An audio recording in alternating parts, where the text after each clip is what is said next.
Shalom, yuk kita mengucap syukur buat hari ini bahwasanya Tuhan Yesus itu sangat baik dan terlalu baik. Sebelum kita memulai mendengarkan pesan Tuhan, kita berdoa terlebih dahulu ya. Bapa dalam surga, kami mengucap syukur, terima kasih, Engkau sungguh baik dan selalu baik Tuhan. Kami percaya di dalam kehidupan kami selalu ada penyertaan Tuhan. Di dalam kehidupan kami selalu ada perlindungan-Mu Tuhan. Dan di dalam kehidupan kami selangkah demi langkah ada pimpinan-Mu Tuhan. Sampai hari ini kami pun ada oleh karena semuanya kebaikan Tuhan.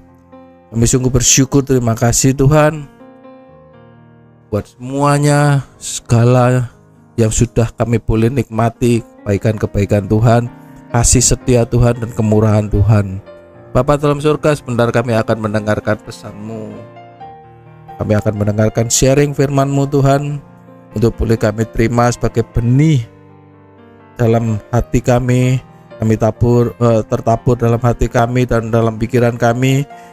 Dan kami percaya ketika benih itu ada di hati kami dan di pikiran kami, benih itu akan bertumbuh dan terus bertumbuh dalam kehidupan kami sampai akhirnya berbuah lebat untuk hormat kemuliaan nama Tuhan. Terima kasih Tuhan Yesus, terima kasih. Kami mempersiapkan hati dan pikiran kami. Kami menyatukan pikiran kami hanya di dalam satu nama. Dalam nama Tuhan Yesus Kristus. Haleluya. Amin. Shalom, puji Tuhan, kekasih Tuhan dimanapun berada, yang mengikuti siaran online pun yang offline. Buat hari ini kami percaya, saya sangat yakin dan percaya setelah kita mendengarkan pesan Tuhan dan kita terima firman Tuhan, terlebih-lebih lagi merenungkan siang dan malam, bahkan melakukannya hari lepas hari. Firman Tuhan bilang seperti pohon yang ditanam di tepian air. Walaupun musim kemarau, musim kering, musim terik, tetap akan hijau daunnya, tetap lebat, bahkan tetap berbuah pada waktu musimnya. Oke, puji Tuhan.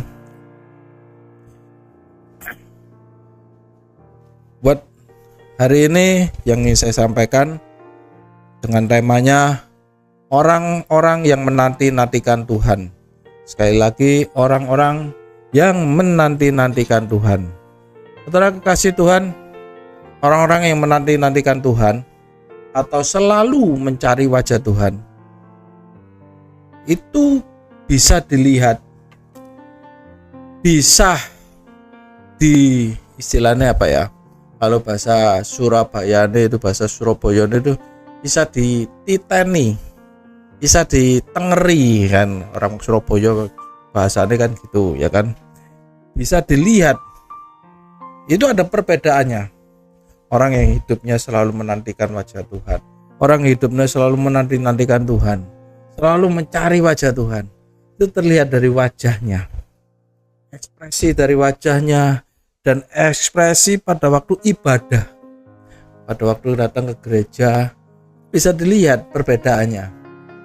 Dari orang-orang, kalau kita ke gereja gitu, kayak orang-orang, saya sebagai hamba Tuhan, saya biasanya kalau diundang khotbah dimanapun berada gitu, kalau saya toleh ke kiri dan ke kanan, saya perhatikan jemaat gitu, atau kalau saya lagi khotbah di mimbar, saya bisa lihat orang-orang yang sungguh-sungguh, hidupnya sungguh-sungguh mencari wajah Tuhan, dengan yang tidak yang asal-asalan datang ke gereja ya karena hari Minggu, datang aja ke gereja, atau karena hari Minggu nggak afdol kalau nggak ke gereja, atau nggak enak kalau nggak ke gereja, nanti ditelepon sama bapak gembalanya, ditelepon sama ibu gembalanya, ditanyain, dicariin terus, sungkan. Nah, datang ke gereja ini masalahnya kayak gini, repot ya kan.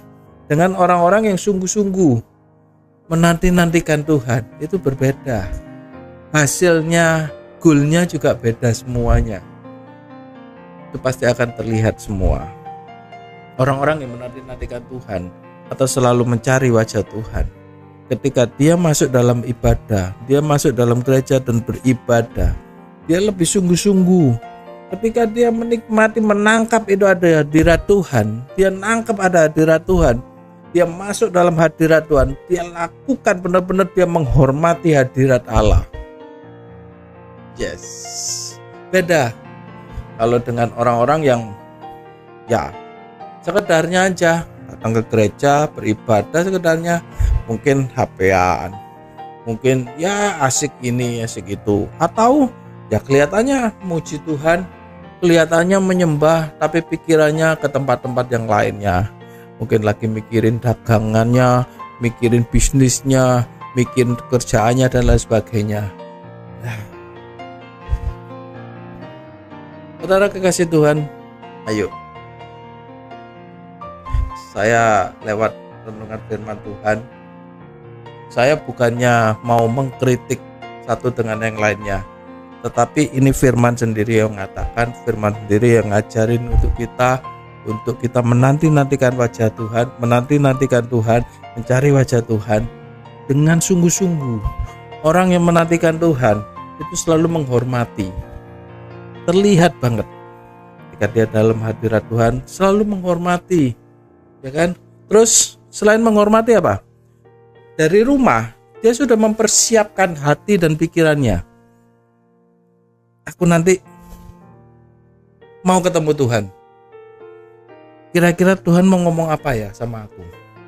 Nah, ketika masuk dalam firman Tuhan, dia benar-benar nyimak baik-baik, dia nangkep baik-baik. Firmannya apa? Pakai pesannya Tuhan apa buat saya? Nggak usah noleh kiri kanan, nggak usah ngurusin yang kiri kanan. Dia akan tetap nangkep. Apa Tuhan mau ngomong apa? Saudara, ada sebuah kisah seorang anak kecil itu, ya nggak kecil ya, anak remaja lah katakan. Anak remaja setiap minggu ikut ibadah. Setiap minggu dia rajin banget ikut ibadah. Setiap minggu dia ikut ibadah. Suatu hari dia nemui bapak gembalanya. Bapak gembala dia temui, lalu ngomong sama bapak gembalanya, "Shalom." "Oh ya, shalom. Adik, ada apa? Kenapa?" Ya kan? Terus lalu dia cerita, dia ngomong, "Pak Gembala, Pak Pendeta, saya mulai hari ini dan seterusnya saya tidak mau datang ke gereja lagi. Saya nggak mau beribadah lagi." Nah, Bapak Gembala ini bingung, kaget. Anak muda ini biasanya datangnya rajin, selalu bahkan datangnya sebelum ibadah dia sudah datang terlebih dahulu, dan duduknya juga dia selalu ngambil tempat hampir di depan, ngikuti dengan ibadah dengan benar-benar masuk dalam hadirat Tuhan dengan ikut benar-benar. Bahkan dia benar-benar nyimak firman Tuhan, selalu datang dengerin firman Tuhan. Kok tiba-tiba dia bilang kalau mau nggak mau beribadah lagi, berhenti beribadah lagi, nggak mau ke gereja lagi. Nah, akhirnya singkat cerita bapak gembalanya bertanya, "Kenapa kamu kok tiba-tiba berubah nggak mau ke gereja?"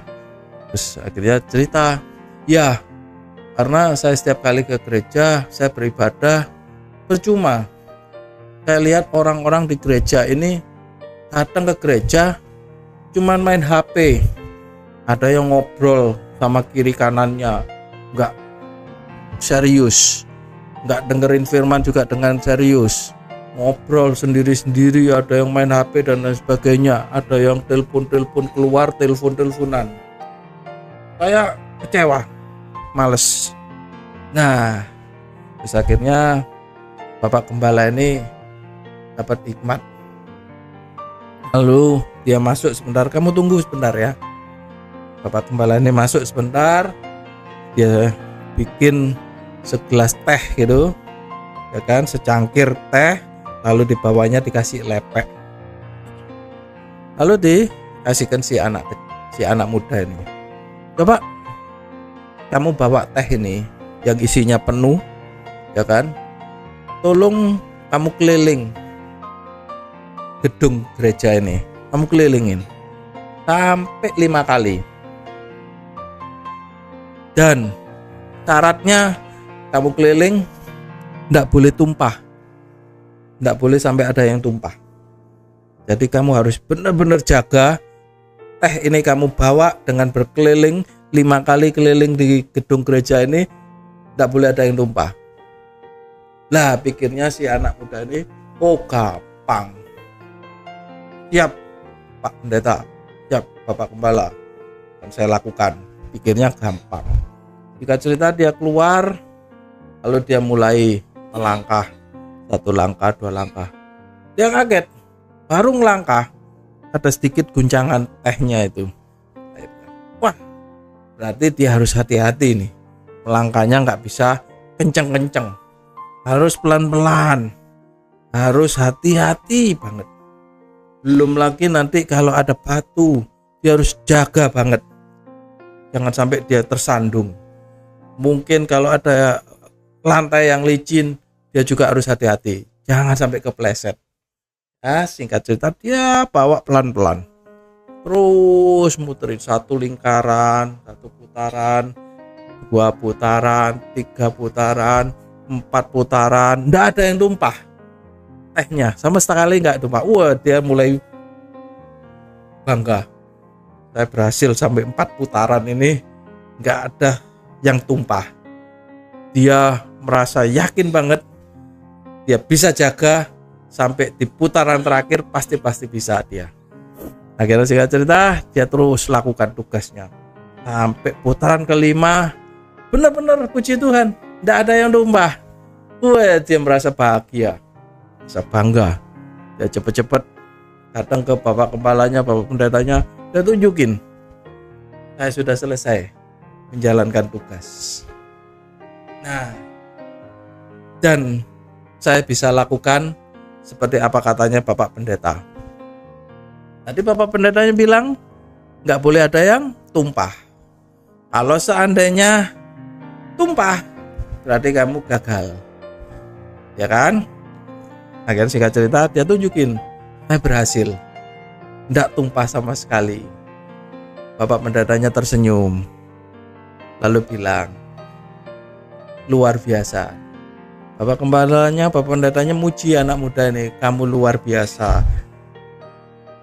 Kamu bisa nangkep enggak tugas ini yang saya berikan buat kamu?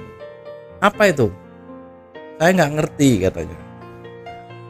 Lalu Bapak Pendetanya bilang sama anak muda itu, ketika kamu datang beribadah, kamu datang ke gereja, kamu fokus kepada Tuhan, kamu fokus pada firman Tuhan, kamu fokus hanya menyembah Tuhan, nggak melihat ke kiri, nggak lihat ke kanan, nggak menghiraukan orang-orang di sekitarmu, mau ngapain, nggak ngurus. Yang penting kamu fokus saja, kamu menyembah Tuhan, kamu masuk hadirat Tuhan, kamu memuji Tuhan, dan kamu dengerin firman Tuhan. Ketika kamu bisa lakukan itu, kamu pulang, kamu menjadi orang yang sukses, kamu pulang menjadi orang yang pemenang. Nah, si anak muda ini baru paham tugas yang tadi dikasihkan sama Bapak Gembalanya, Bapak Pendetanya. Oh, itu maksudnya.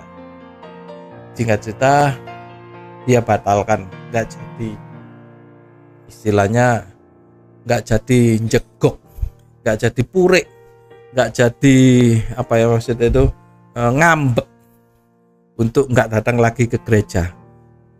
Dia sekarang udah nangkep, udah ngerti, akhirnya dia memutuskan untuk tetap beribadah, tetap rajin ke gereja, tetap rajin mencari wajah Tuhan. Kesaksiannya, cerita ini real, kenyataan. Memang ada ceritanya. Saudara, coba kita buka terlebih dahulu Mazmur 130 ayat 5. Mazmur 130 ayat 5. Mazmur 130 ayat 5 sudah ketemu ya? Ayo kita baca bareng-bareng. Mazmur 130 ayat 5. Firman Tuhan tertulis begini. Aku menanti-nantikan Tuhan, jiwaku menanti-nantikan dan aku mengharapkan firman-Nya.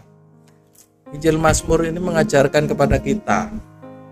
Mazmur Daud, dia menyanyikan sebuah pujian penyembahan sama Tuhan. Dia mengatakan, aku menanti-nantikan Tuhan.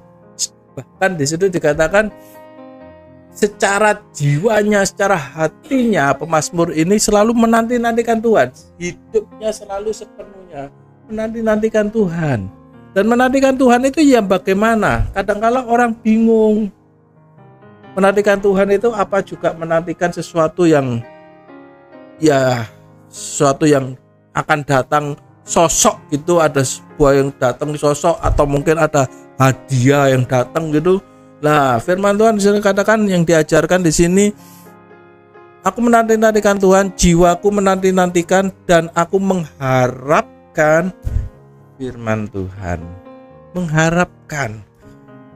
Berapa banyak kita setiap kali datang ke gereja, setiap kali kita beribadah, kita masuk, kita menghormati hadirat Tuhan, kita punya sebuah kerinduan, hati kita punya kerinduan untuk mengharapkan firman Tuhan.